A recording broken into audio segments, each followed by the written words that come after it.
Assalamualaikum warahmatullahi wabarakatuh. Halo semuanya teman-teman, selamat malam, selamat datang kembali di channel kesayangan kita, channel Ilo Ekstrim, dan masih bersama saya Ilo. Dimanapun teman-teman berada, semoga teman-teman selalu dalam keadaan sehat walafiat, tanpa kekurangan satu apapun, amin amin ya robbal alamin. Dan pada kesempatan yang baik ini, saya akan membawakan satu kisah dari Bu Neneng Dewi NS. Tapi sebelum kita masuk ke dalam kisahnya, buat teman-teman mungkin yang belum subscribe channel Ilo Ekstrim, bisa diklik dulu tombol subscribe. Jangan lupa lonceng notifikasinya juga dinyalakan agar teman-teman selalu mendapatkan notifikasi dari konten-konten yang akan kami upload selanjutnya. Gak pakai berlama-lama lagi, pasti udah gak sabaran untuk masuk ke dalam kisahnya. Kita langsung saja masuk ke dalam kisahnya. Bunuh horor on Santet Lintah untuk keluarga Juragan Telur. Pejaka adalah seorang juragan telur yang cukup terpandang di desa itu. Hampir 10 tahun jatuh bangun mengawali usaha rumahan sebagai penjual telur eceran. Akhirnya Pak Jaka berkat kegigihannya berhasil menjadi satu-satunya juragan telur di sana. Pundi-pundi kekayaannya juga semakin bertambah. Bahkan Pak Jaka pun berhasil menyunting Bu Fitri, seorang janda muda yang selama ini menjadi incaran para pria di desa tersebut. Ya, Bu Fitri bukan hanya cantik, tapi juga perempuan yang taat beribadah. Meski usianya masih muda, baru 25 tahun, namun dia rajin datang ke pengajian-pengajian yang diadakan oleh majelis talim di desa tempat tinggalnya, juga yang digelar di desa-desa tetangga. Bu Fitri juga aktif di berbagai acara sosial di desa tersebut dan suka membantu warga tanpa pamrih, baik berbentuk materi ataupun tenaga. Sebelumnya, Bu Fitri adalah istri dari Pak Yanto, seorang kepala desa yang berasal dari desa tetangga. Tapi sayang, Pak Yanto malah berselingkuh dengan Bu Juju, salah seorang perangkat desanya sendiri. Bahkan perbuatan mesum mereka berdua terbongkar sendiri oleh para warga yang kebetulan sudah lama mencurigai gerak-gerik keduanya. Posisi kepala desa yang baru dijabatnya selama 3 tahun itu akhirnya dicopot paksa atas aspirasi para warganya yang tidak sudi dipimpin oleh kepala desa yang suka berzina. Perbuatan Pak Yanto dianggap sudah mencoreng nama baik desa mereka. Sakit hati karena merasa dikhianati, akhirnya Bu Fitri pun menggugat cerai. Pada awalnya Pak Yanto menolak untuk mengabulkan permintaan sang istri. Laki-laki itu bergila kalau dia masih mencintai Bu Fitri. Bahkan berkali-kali Pak Yanto sengaja menemui Bu Fitri di rumah orang tuanya hanya untuk memohon-mohon agar Bu Fitri memaafkannya dan mau memberikannya kesempatan lagi. Maafkan Bapak, Bu. Bapak hilaf. Tolong berikan Bapak kesempatan sekali lagi. Bapak janji tidak akan mengulanginya lagi dan akan menjadi suami terbaik buat Ibu. Suara Pak Yanto terdengar mengiba, tapi Bu Fitri tetap menolak untuk rujuk. Bahkan tanpa menjawab sepatah kata pun, perempuan itu segera masuk ke dalam rumah lalu mengunci pintu dari dalam. Dia tidak menghiraukan suara Pak Yanto yang berteriak-teriak memanggil-manggil namanya seraya menggedor-gedor pintu, sehingga sempat mengundang perhatian beberapa warga yang kebetulan lewat di sana. Awas kau Fitri, aku tidak akan pernah melupakan penolakanmu hari ini. Kau bukan hanya sudah mempermalukan aku di hadapan warga, tapi juga sudah menginjak-injak harga diriku sebagai seorang laki-laki.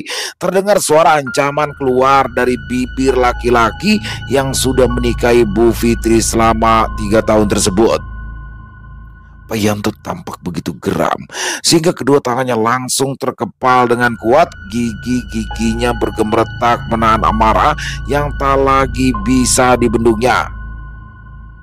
Sampai akhirnya Pak Wira, ayah dari Bu Fitri yang sudah sangat geram dengan tindakan sang mantan menantu, mengancam akan melaporkan Pak Yanto ke pihak yang berwenang bila masih bersikeras untuk memaksa Bu Fitri rujuk. Pak Wira juga hatinya ikut tersilet karena anak semata wayangnya disakiti oleh laki-laki yang pernah berjanji di hadapan penghulu akan selalu membahagiakan dan menjaga kesetiaan. Sejak saat itu, Pak Yanto yang sudah tak lagi menjadi orang penting di desa tersebut akhirnya menghilang tak kemana. Tak ada kabar yang pasti akan kepergian diam-diam dari Pak Yanto. Berita yang terdengar pun simpang siur. Ada yang mengatakan kalau Pak Yanto pindah ke kota karena kini rumah miliknya yang dulu ia tempati bersama Bu Fitri sudah kosong. Ada juga kabar yang berembus kalau Pak Yanto mengasingkan diri ke dalam hutan yang terkenal wingit yang berada di perbatasan desa untuk berguru ke seorang dukun sakti demi menuntut balas. Bahkan ada juga yang mengabarkan kalau Pak Yanto memilih kawin lari dengan Bu Juju selingkuhannya. Kemudian mereka berdua nikah siri dan pindah ke tempat yang tidak diketahui oleh siapapun, bahkan oleh keluarga kedua belah pihak. Keluarga Bu Juju juga sepertinya lebih banyak memilih menutup rapat-rapat mulut mereka, seakan tak mau tahu lagi soal keberadaan Bu Juju. Ya, Bu Juju yang dianggap sudah mencoreng nama baik keluarga, sudah tak lagi dianggap bagian dari keluarga besar mereka lagi setelah insiden memalukan tersebut. Bahkan Pak Irwan, suami Syah dari Bu Juju, sudah lebih dulu meninggalkan desa dan membawa Sari anak mereka setelah sebelumnya sempat menjatuhkan talak 3 pada Bu Juju. Namun sayangnya, semua berita tersebut tak ada satupun yang mampu membuktikan kebenarannya. Buktinya, sampai saat ini tak ada satupun warga yang berhasil mengendus keberadaan sang mantan kepala desa dan Bu Juju selingkuhannya. Lalu, seiring berjalannya waktu, warga pun perlahan mulai melupakan insiden yang sudah menghancurkan rumah tangga Bu Fitri dan Pak Irwan tersebut. 2 tahun berlalu, Bu Fitri yang setelah berpisah dengan Pak Yanto memilih bekerja sebagai pekerja di toko khusus jualan telur milik Pak Jaka. Bu Fitri lebih memilih untuk bekerja demi sedikit mencari pelarian positif atas luka yang masih menganga di hatinya. Bu Fitri bekerja dengan sungguh-sungguh karena tak ingin menjadi beban untuk kedua orang tuanya. Namun tidak sedikit laki-laki yang mencoba untuk mendekatinya, tapi sayang, luka hati Bu Fitri masih berdarah. Luka hatinya belum mengering sepenuhnya sehingga ia terpaksa menolak setiap lamaran para lelaki yang datang kepadanya. Hal ini berbeda dengan Pak Jaka, yang mana ia tidak pernah terlalu gencar mengejarnya. Pak Jaka masih bersikap wajar meski di hatinya mulai tumbuh benih-benih cinta kepada sang janda muda. Meskipun demikian, Pak Jaka tak sungkan untuk mulai memberikan perhatian-perhatian kecil yang perlahan menjadi pelipur rasa sakit Bu Fitri atas kekecewaannya di masa lalu. Berawal dari hubungan keduanya sebagai karyawan dan majikan, akhirnya berlanjut menjadi hubungan dua insan yang berbeda. Dan semuanya berjalan begitu saja tanpa ada unsur paksaan, tanpa adanya intimidasi dari pihak manapun. Keduanya menjadi semakin dekat, mengalir begitu saja. Sampai akhirnya Pak Jaka memberanikan diri untuk meminang Bu Fitri setelah melakukan pendekatan selama 1 tahun dan mereka pun akhirnya sepakat menikah. Bu Fitri bersedia bukan karena melihat kekayaan Pak Jaka, melainkan ketulusan laki-laki itu yang mau bersabar menunggu jawabannya. Tapi sayang, pernikahan keduanya sempat ditentang oleh Bu Mita, ibu kandung dari Pak Jaka. Bu Mita tidak setuju bila sang anak yang berstatus bujangan itu menikah dengan seorang janda. Jaka, kamu itu buta atau kena pelet sih? Hah? Masa di sekeliling kamu banyak gadis yang lebih cantik dan yang lebih soleha, tapi kamu malah lebih memilih seorang janda? Cecar Bu Mita sambil menatap tajam ke arah Pak Jaka yang saat itu sedang duduk di kursi dengan wajah tertunduk. Pak Jaka yang tidak ingin beradu argumen dengan perempuan yang sudah melahirkannya itu memang lebih suka memilih untuk menjahit mulutnya. Ya, Pak Jaka tidak ingin bila bantahan kata-katanya justru akan semakin menyulut emosi Bumita. Akan tetapi, diamnya Pak Jaka ini justru semakin membuat Bumita semakin bersemangat untuk menumpahkan semua unek-uneknya. Jaka, kamu ingat, kita itu keluarga terpandang. Kamu juga sekarang sudah menjadi juragan telur yang sudah sukses. Jangan kamu hancurkan nama baik keluarga kita yang sudah ibu dan bapak kamu bangun selama bertahun-tahun dengan menikahi perempuan itu, pungkas Bumita. Namun, Pak Jaka yang sudah terlanjur jatuh cinta pada Bu Fitri tetap bersikeras untuk menikah dengannya meski tanpa restu dari sang ibu. Tanpa Pak Jaka sadari, kalau diam-diam Bumita menanam rasa benci yang begitu besar dan juga dalam kepada Bu Fitri. Yakin nih kalau anakku sudah dipelet sama janda gatel itu. Ayo mari kita lihat sampai berapa lama kamu akan bertahan, Fitri. Aku tidak akan tinggal diam, gumam Bumita sambil menengus kesal ke arah Bu Fitri dan Pak Jaka yang terlihat begitu bahagia di atas pelaminan. Bumita tak bisa menyembunyikan kebenciannya pada sang menantu yang selalu dia perlihatkan secara terang-terangan. Akhirnya Pak Jaka dan Bu Fitri pun menjalani biduk rumah tangga tanpa mendapat restu dari Bumita.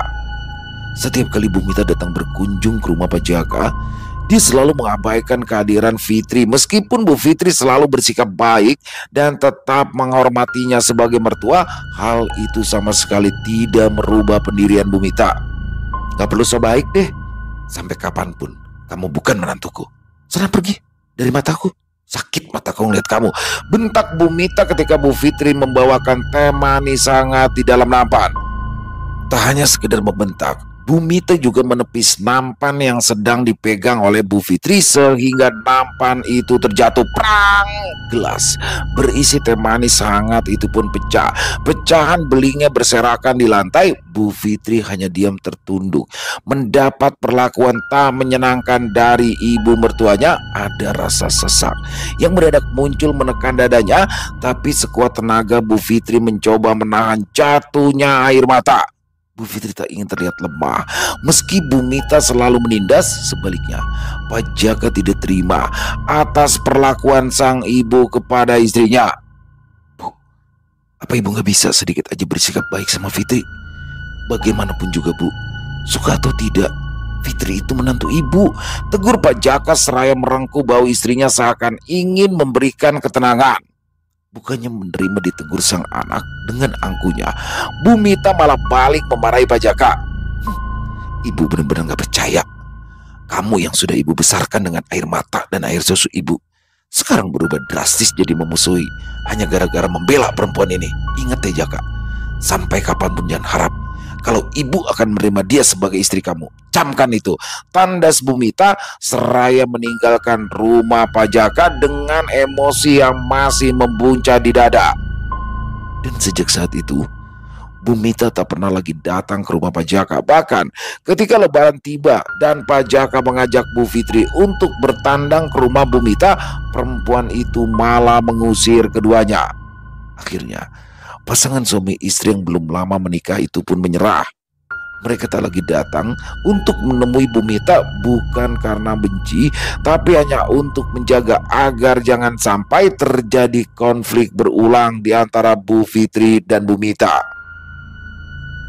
Selama 1 tahun menjadi istri sang juragan telur, rupanya Bu Fitri menjadi istri yang membawa keberuntungan untuk Pak Jaka. Terbukti, usaha peternakan telur milik Pak Jaka malah semakin berkembang dengan pesat. Bahkan, kini laki-laki itu sudah menjadi distributor tetap untuk beberapa penjual telur eceran dan juga para penjual makanan yang menggunakan telur sebagai bahan utamanya.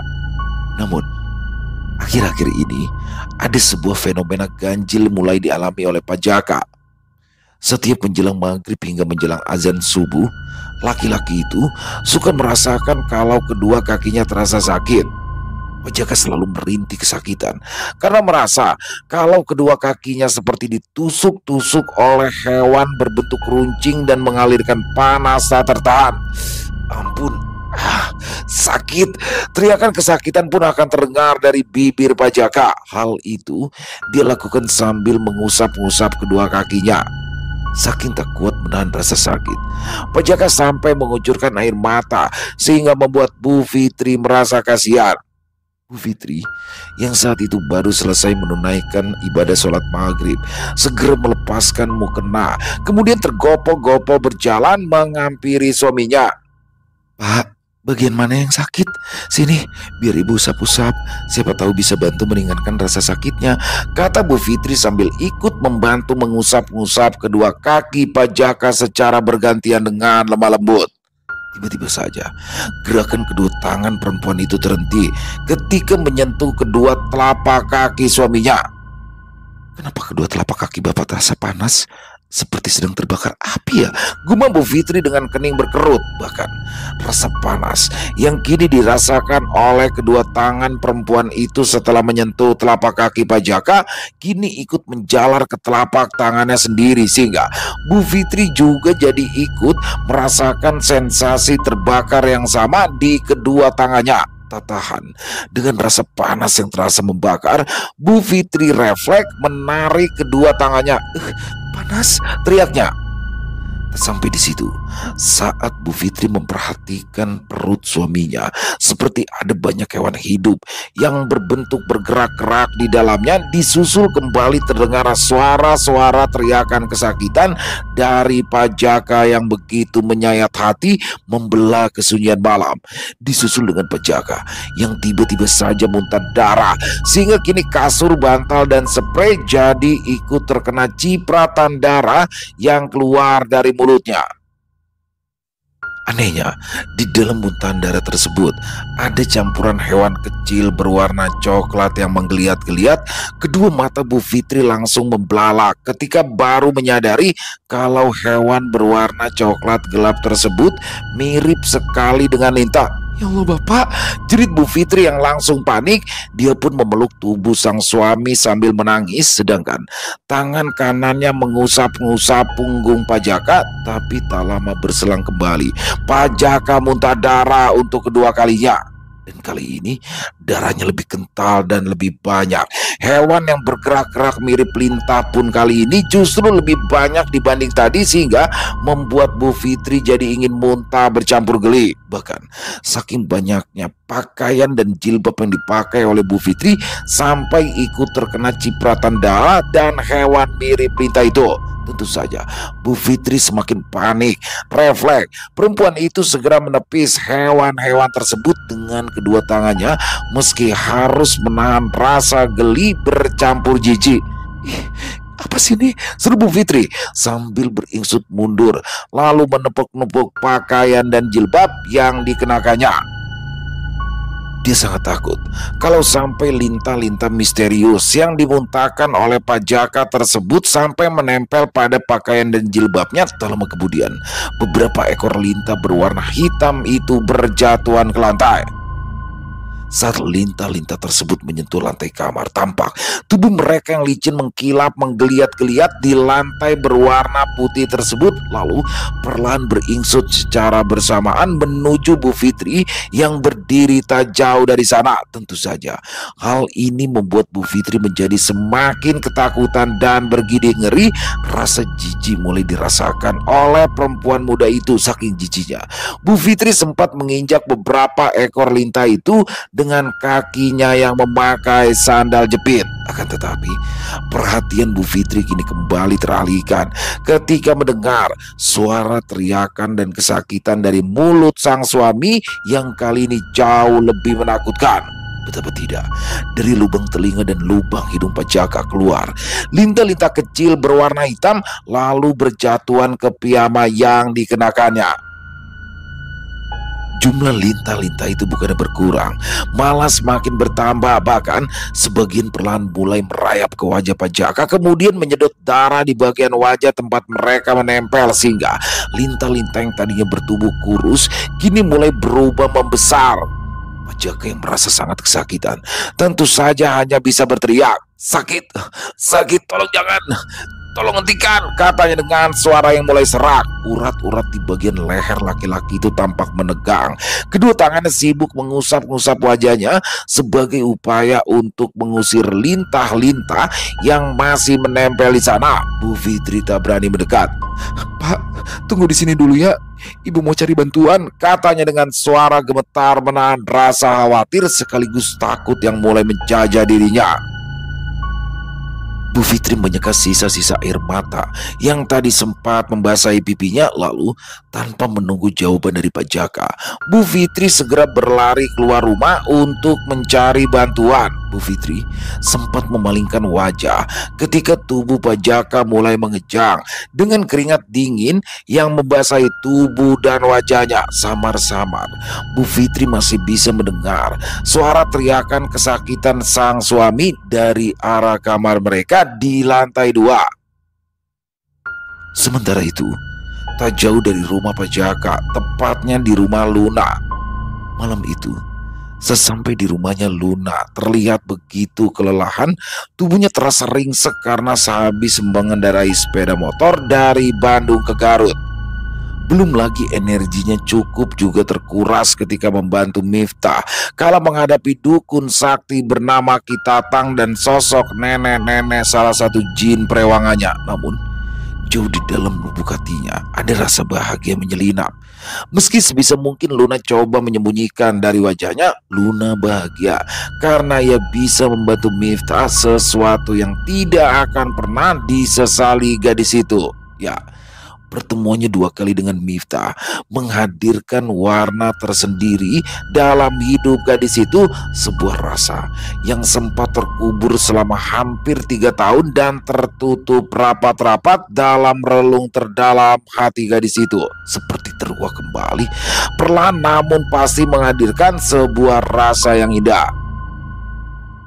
Luna bukan hanya tertarik akan ketampanan dari Miftah, namun apa yang terpancar dari diri pemuda itu juga memiliki daya tarik tersendiri yang jarang ia temukan pada laki-laki yang pernah dikenalnya, termasuk di diri Farhan, mantan kekasih Luna yang sudah mengkhianatinya dan menikah dengan gadis lain. "Miftah, kira-kira sekarang kamu lagi ngapain ya? Apa kamu juga lagi mikirin aku seperti aku yang lagi mikirin kamu?" pikir Luna ketika sudah merebahkan tubuh jangkungnya di pembaringan tanpa bisa ditepis. Rasa gundah mulai menyelimuti dirinya.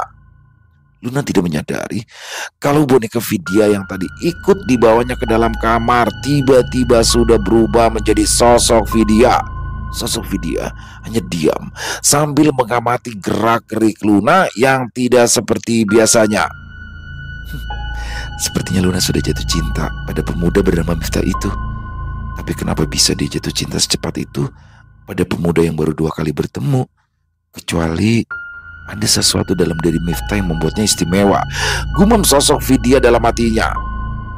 Luna mencoba memejamkan mata, namun selalu saja gagal karena yang ada di kepalanya hanya Miftah. Bukan hanya wajah tampannya yang ala aktor Korea, tapi juga tutur kata pemuda itu yang halus dan sopan begitu berkesan untuk Luna. "Aku sering bertemu laki-laki tampan, tapi biasanya mereka suka caper dan genit, cenderung membanggakan kelebihan dirinya. Beda banget deh sama Miftah. Kenapa aku malah jadi terus-terusan mikirin dia ya?" Luna yang bingung dengan apa yang sedang menimpanya buru-buru menutup wajah cantiknya dengan bantal. Sosok Vidya yang dari tadi terus memperhatikannya dengan lekat hanya geleng-geleng kepala. Bahaya, jangan-jangan si Luna beneran jatuh cinta ini. Akhirnya Vidya lebih memilih untuk diam dan hanya memperhatikan Luna. Akhirnya rasa lelah mendera gadis itu pun berhasil mengalahkan dirinya. Tak lama berselang terdengar dengkuran halus mewarnai kamar. Sebuah senyum tersungging di bibir Luna. Rupanya gadis itu mimpi bertemu Miftah di dalam mimpinya. "Miftah," panggilnya ketika Miftah tiba-tiba sudah berdiri di hadapannya sambil tersenyum. Hanya sebuah senyuman tipis, namun mampu meruntuhkan dinding pertahanan Luna. Tanpa sadar, Luna pun mendekat dan mengulurkan tangannya ke arah Miftah. Tapi tiba-tiba saja, seorang gadis cantik dengan rambut berkuncir mendadak muncul dan melayangkan tamparan tepat ke pipi kiri Luna sehingga Luna jatuh tersungkur dengan posisi wajah mencium tanah. Plak! "Jangan coba-coba merebut kekasihku," bentak gadis berkuncir yang wajahnya masih samar tapi suaranya begitu jelas mengintimidasi. Bruk! Luna pun terjatuh dari atas pembaringan dengan posisi wajah yang mencium lantai. Gadis itu refleks beringis kesakitan karena mendapati hidungnya berdarah. Luna spontan mencoba bangun, lalu tangan kanannya menyekat darah yang sempat mengucur dari hidungnya akibat terbentur lantai kamar. Luna juga mengusap pipi kirinya yang terasa memanas dan perih. "Tadi kan aku cuma mimpi, tapi kenapa kayak nyata ya?"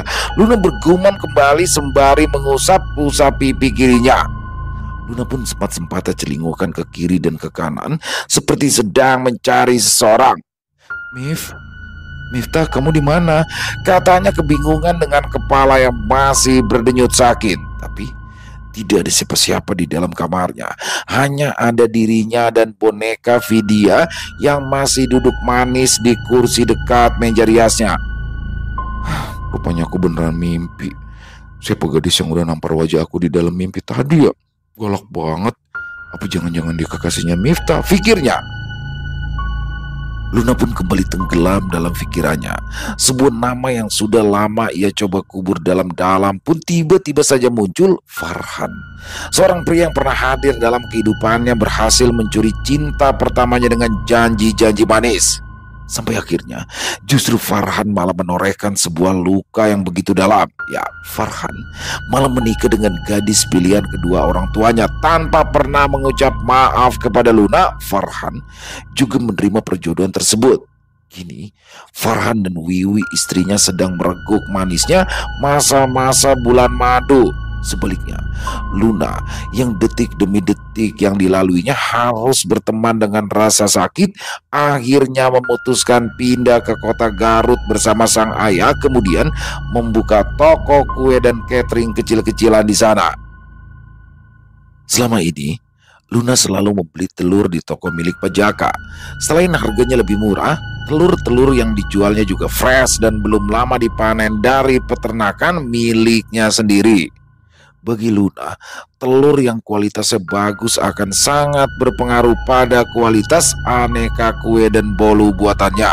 Begitu juga untuk aneka masakan yang terbuat dari telur untuk catering rumahnya. Namun, begitu saat Luna hendak kembali membeli telur ke toko Pak Jaka, dia mendapat kabar dari Yuni, salah seorang karyawan Pak Jaka, kalau sang majikan saat ini sedang sakit parah. Luna sempat kaget karena seingatnya 2 hari yang lalu saat dia belanja telur ke toko Pak Jaka terlihat sehat-sehat saja, bahkan tetap menebar senyum ramah seperti biasa. "Sakitnya Pak Jaka masih sedikit aneh, Teh Luna. Pak Jaka sering muntah-muntah, muntahnya darah campur lintah," kata Yuni dengan suara sedikit dipelankan. Luna makin kaget mendengarnya. Setelah membayar, Luna memutuskan untuk langsung pulang, menyimpan dulu 4 kilogram telur yang barusan dibelinya. Hari ini, dia memutuskan untuk menutup toko aneka kue dan cateringnya sebab Luna hendak menjenguk Pak Jaka. Tidak lupa, dia membawa 2 kotak brownies keju dan coklat serta sekotak bolu marmer sebagai buah tangan. Hati-hati Lun, sepertinya bila dilihat dari ciri-cirinya, Pak Jaka itu terkena kiriman santet. Tiba-tiba saja sosok Vidya muncul mengagetkan. Aku juga mikirnya gitu sih. Tapi masalahnya siapa sih orang yang udah tega ngirimin santet sama orang sebaik Pak Jaka? Saut Luna seraya mulai memasukkan semua buah tangan tersebut ke dalam sebuah plastik berukuran besar. Rambut boleh sama hitam Luna, tapi kedalaman isi hati orang kita tidak akan bisa menakarnya, tandas Vidya. Sebenarnya sih aku mau cek dulu pakai kartu tarot biar aku bisa dapat gambaran tentang penyakit Pak Jaka, imbul Luna sambil meletakkan plastik berisi buah tangan di atas meja.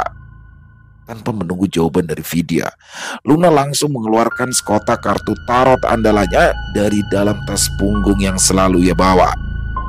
Gadis itu memejamkan matanya sejenak, berusaha berkonsentrasi, berharap semesta akan membantunya memberi petunjuk. Lalu gadis itu mengocok kartu tarot tersebut secara perlahan. Satu kartu, dua kartu, tiga kartu tarot pun diambil gadis itu. Luna menghela nafas lalu mengembuskannya perlahan. Dugaannya dan sosok Vidya benar kalau ada orang yang hendak berniat jahat kepada keluarga Pak Jaka. Kita harus bantu Pak Jaka, Vidya, katanya sambil melirik ke arah sosok Vidya yang tiba-tiba sudah merubah dirinya menjadi sebuah boneka anak kecil berkuncir dua. Luna segera meraih boneka Vidya, memeluknya dengan satu tangan seperti biasa. Luna tidak pernah meninggalkan boneka Vidya. Kemanapun dia pergi, pasti akan membawa serta boneka itu. Luna pun memutuskan untuk nekat dengan menghampiri keluarga mereka langsung saja ke rumahnya. Namun baru saja kakinya hendak memasuki halaman rumah kediaman Pak Jaka dan Bu Fitri, tiba-tiba saja tubuh langsingnya langsung terpental hingga jatuh tersungkur ke jalan yang beraspal. Kini Luna dalam posisi jatuh terduduk dengan punggung yang hampir menghantam pinggiran jalan beraspal. Terdengar begi kesakitan gadis berhijab tersebut. Luna merasa seperti ada sebuah kekuatan yang tak terlihat tadi tiba-tiba saja mendorong dengan sangat keras. Akibatnya tubuhnya pun terpental cukup jauh menghantam jalan beraspal. Bahkan boneka Vidya yang tadi dipeluknya ikut terlempar dan terlepas dari pelukannya. Sedangkan buah tangan yang dibawanya untuk Pak Jaka juga ikut terlempar. Untungnya dua kotak brownies dan sekotak bolu marmer yang dibawanya itu tidak sampai keluar dari dalam plastiknya. Untunglah saat itu suasana jalanan sedang sepi dari lalu lalang kendaraan sehingga Luna tak perlu merasa malu jatuh terjengkang seperti itu di depan halaman rumah Pak Jaka. Masih penasaran dengan apa yang barusan menimpa, Luna kembali mencoba untuk masuk ke halaman rumah sang juragan telur dan hasilnya sama. Ya, tubuh jangkung Luna kembali terlempar seperti tadi. Untungnya kali ini Luna sudah mengantisipasi sehingga rasa sakitnya tidak separah tadi. Kali ini boneka Vidya yang sudah berubah menjadi sosok Vidya berhasil menahan punggung gadis itu sehingga tak lagi menghantam pinggiran jalan. Kamu gak apa-apa, Lun? Apa tubuh kamu ada yang terluka? Tanya sosok Vidya sedikit cemas. Luna berdiri lalu menepuk-nepuk rok motif bunga yang sempat kotor terkena tanah secara bergantian dengan kedua tangannya. Terakhir, dia mengibaskan kedua tangannya ke udara untuk membuang sisa-sisa debu yang sempat menempel. Gak apa-apa, aku gak apa-apa kok, tenang aja Vidya, sautnya sambil tersenyum. Syukurlah, hantaman energi negatif yang ditanam di sekitar halaman rumah ini cukup dahsyat, Luna. Kamu harus hati-hati, jangan sampai keselamatan kamu yang jadi taruhannya. Sosok Vidya mencoba mengingatkan. Luna hanya menjawab dengan anggukan. Kamu benar, Vidya. Sepertinya sekeliling rumah ini diberikan pagaran yang energi negatifnya besar. Kepalaku juga jadi mulai sakit. Keluh Luna yang refleks memijat-mijat kepalanya. Kemudian dengan langkah terhuyung-huyung, Luna melangkah gontai menuju pinggiran jalan untuk menetralisir kondisi tubuhnya yang sempat limbung. Dengan tangan gemetar, Luna mengambil air minum dari dalam tasnya. Senyumnya sedikit merekah setelah membacakan 3 surat kulhu dan Al-Fatihah untuk menetralisir energi negatif yang barusan menghantam tubuhnya. Luna langsung meminum air yang sudah didoakan tersebut, sedangkan kedua matanya masih terus menatap nanar ke arah rumah Pak Jaka dan Bu Fitri. Dan ketenangan sikap Luna ini adalah salah satu kelebihannya. Sosok Vidya ikut membantu gadis itu dengan menempelkan tangan kanannya di punggung Luna. Hal itu dilakukan oleh sosok Vidya agar sisa-sisa aura negatif yang tadi sempat menempel di tubuh Luna bisa dinetralisir. Sosok Vidya menyuruh Luna untuk menghancurkan pagaran gaib tersebut terlebih dahulu agar gadis itu bisa masuk ke dalam rumah Pak Jaka. Sepertinya pagaran ini sengaja dibuat oleh orang yang mengirim santet pada Pak Jaka. Pagaran gaib ini untuk menghalangi orang-orang yang ingin membantu Pak Jaka sembuh, sambung sosok Vidya. Iya, kayaknya gitu deh. Gile, power pagerannya kuat banget. Kepala aku aja masih nyut-nyutan. Duh, untung aja tadi aku sempat magerin diri. Luna menjawab sambil geleng-geleng kepala. Ya sudah, cepat sekarang kamu hancurkan pagaran gaibnya, Lun, sebelum terlambat. Takutnya bila terlalu lama dibiarkan, justru posisinya akan semakin kuat dan akan semakin sulit untuk dihancurkan. Kasihan keluarga Pak Jaka, perintah sosok Vidya dengan mimik wajah yang terlihat lebih serius dari sebelumnya. Luna mengangguk. Dia pun memilih tempat yang sedikit melipir agar tidak tersorot oleh orang lain. Dia memilih untuk duduk di bawah pohon bacang milik Pak Jaka yang cukup rindang, yang tepat berada di ujung halaman rumah mewah Pak Jaka. Luna mengambil posisi duduk bersila, kemudian memejamkan kedua matanya. Dalam hati, gadis itu membacakan ayat-ayat penghancur pagaran gaib sekaligus pembatal santet yang dulu pernah ia dapatkan dari sang guru yang merupakan seorang kiai kenamaan di kota Bandung. Sosok Vidya pun tidak tinggal diam. Ia berdiri tak jauh dari Luna untuk berjaga-jaga seandainya ada serangan balik yang bisa saja mengancam keselamatan gadis itu. Sepertinya apa yang dikhawatirkan sosok Vidya menjadi kenyataan. Belum lama, Luna membacakan ayat-ayat penghancur pagaran gaib dan pembatal santet. Mendadak muncul desiran angin yang cukup kencang dari arah atas, tepatnya dari atas kepala Luna. Disusul tercium bau busuk khas bangkai yang begitu menyengat indera penciuman siapapun yang berada di tempat itu. Disusul dengan kemunculan sesosok makhluk tak kasat mata yang berwujud seperti sebuah gumpalan awan berwarna hitam. Namun sosok tersebut menebar bau busuk yang begitu menyengat sehingga membuat perut Luna sempat merasa mual. Luna sebisa mungkin mencoba untuk menahan rasa mual yang semakin mengaduk-aduk perutnya. Sementara itu, sosok Vidya menatap nyalang ke arah sosok yang muncul barusan. Kedua tangannya berkacak pinggang dengan tatapan menantang sekaligus penuh kewaspadaan. Pada awalnya Luna masih bisa fokus dan tidak terganggu sedikit pun dengan kemunculan bau busuk tersebut. Akan tetapi seiring makin derasnya hembusan angin yang menerpa wajah dan tubuh Luna, bau busuk itu semakin santer tercium dan mulai mengganggu konsentrasinya. Wah, bahaya. Sepertinya ada sosok yang mencoba menggagalkan rencana Luna. Aku nggak bisa tinggal diam, gumam sosok Vidya. Hanya dalam satu kali lompatan, kini sosok Vidya sudah berdiri di hadapan Luna, lalu memandang galak ke arah sosok yang masih berwujud gumpalan awan hitam tersebut. Kembali ke Luna yang makin kuat merasakan aura gelap di tempat tersebut, sempat merasakan dadanya begitu sesak, seperti ada sesuatu yang tak tampak sedang menindih dadanya. Susah payah Luna berusaha menetralisir energi negatif berkekuatan jahat yang dengan curang menyerangnya secara tiba-tiba hingga hidungnya sempat mimisan. Akan tetapi Luna mencoba untuk menahan sebisa mungkin. Hal ini tentu saja menghambat upayanya yang sedang mencoba merusak pagaran gaib di tempat tersebut. Tiba-tiba saja sosok Vidya muncul dan langsung pasang badan berdiri tepat di depan Luna dan kini dengan posisi membelakangi gadis itu. Kamu teruskan saja rencanamu yang tadi, Lun. Cecunguk pengecut ini biar aku saja menghabisinya, kata sosok Vidya seraya menatap tajam dengan sikap menantang ke arah sosok bayangan berwarna hitam yang tadi sempat menyerang Luna tanpa memberi aba-aba. Jangan kau ikut campur urusanku.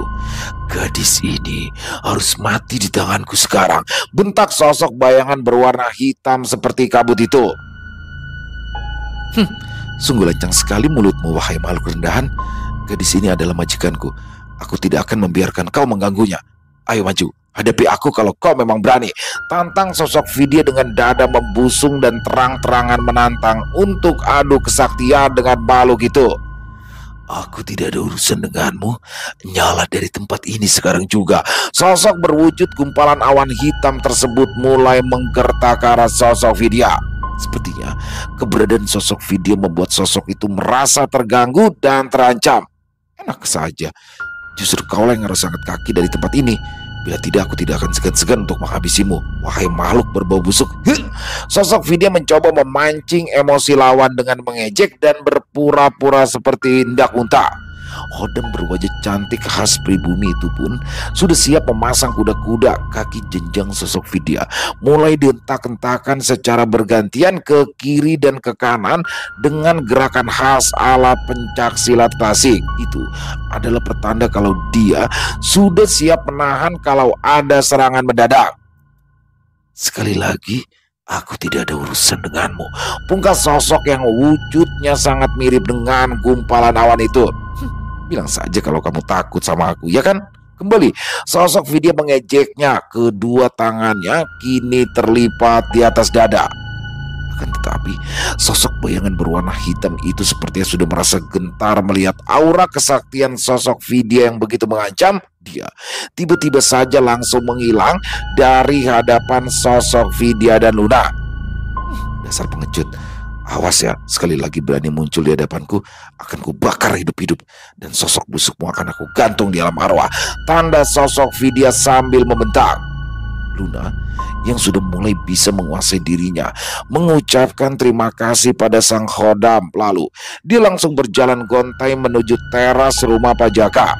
Sosok Vidya pun segera berubah wujudnya menjadi boneka kembali karena melihat Luna sudah baikan. Sebelum pergi, dia berpesan kepada Luna agar tetap berhati-hati.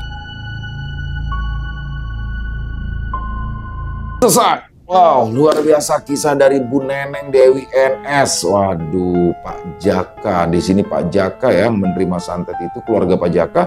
Bagaimana ketika Pak Jaka hidup bahagia bersama dengan Bu Fitri istrinya ya, yang mana notabene Bu Fitri ini adalah seorang janda muda yang janda dari kepala desa ya sebelumnya ya. Dan ya itulah lika-liku hidup ya teman-teman. Secinta itu kan ya memang seperti itu, bisa hinggap di mana saja, sama siapa saja dan kapan saja. Pak Jaka ya memang sudah jodohnya sama seorang janda, nggak ada masalah juga sih kalau menurut saya ya.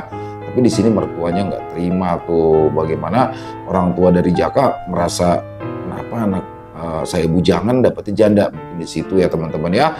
Dan ini ternyata adalah kisah Luna dengan boneka Vidya. Dan yang pasti masih akan berlanjut kisah Luna ini, tapi kayaknya nggak panjang deh, hanya 2 bagian aja nih kisah Luna ini. Terima kasih kepada Bu Neneng atas kiriman kisahnya, ditunggu lagi untuk kisah-kisah selanjutnya.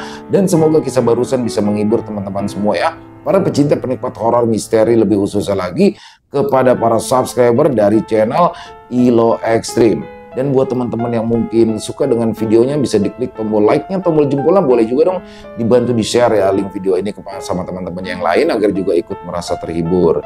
Dan kami juga ingin mengucapkan terima kasih kepada seluruh teman-teman yang sudah selalu setia hadir, yang sudah selalu mendukung kami, karena teman-temanlah kami selalu bersemangat berkarya di setiap harinya. Di akhir kata, saya Ilo mengucapkan permohonan maaf apabila mungkin dalam pembawaan kisahnya barusan ada kata-kata saya yang salah ataupun ada kata-kata saya mungkin yang kurang berkenan. Saya mohon dibukakan pintu maaf yang seluas-luasnya. Sampai berjumpa lagi di konten-konten kami selanjutnya. Pasti tidak kalah ngerinya, pasti tidak kalah seramnya. Masih bersama saya Ilo di channel ILO Extreme. Salam sehat, sukses selalu untuk kita semua. Wassalamualaikum warahmatullahi wabarakatuh.